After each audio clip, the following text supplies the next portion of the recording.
On. Sit down. I'm still hearing. You sit down, Buffett. You sit down. I've got the leader call. Of the House I've got the call.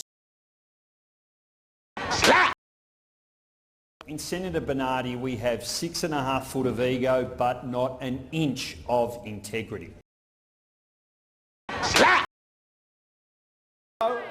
There was never a union leader in Melbourne that tucked his knees under more billionaires' tables than the leader of the opposition.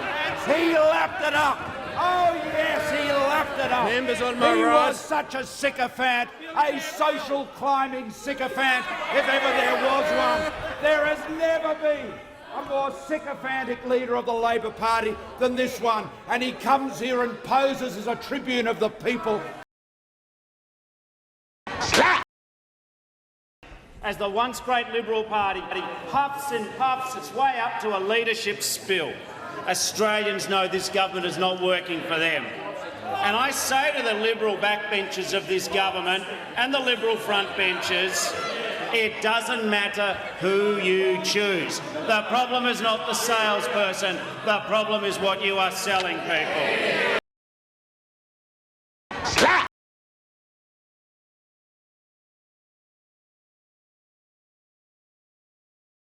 Senator Hanson, it is absolutely consistent with being a good, law-abiding Australian and being a strict adherent Muslim that it is vital for their intelligence and law enforcement work that they work cooperatively with the Muslim community, and to ridicule that community, to drive it into a corner, to mock its religious garments is an appalling thing to do, and I would ask you to reflect on what you have done. Order.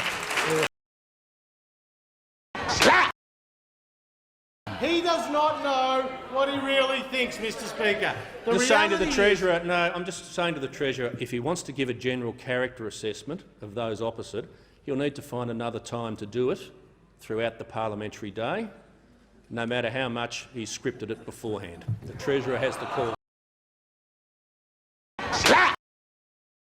And Young can't make that case. There's a bit of Nick Xenophon in it, and I don't mean that to be a double reference, but there's a bit of Xenophon in it. We have endured on this side days of sexist filth coming from that man. Senator he Natale, is a pig, Senator and Natale, he should consider Senator and Natale, reflect on the standards he Senator is adopting Natale, in this chamber.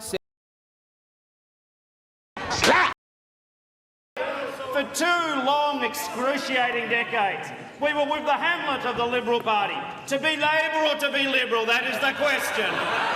Oh yes, we like Neville, but in the end, John Howard, he had a better chance of beating Kim Beazley.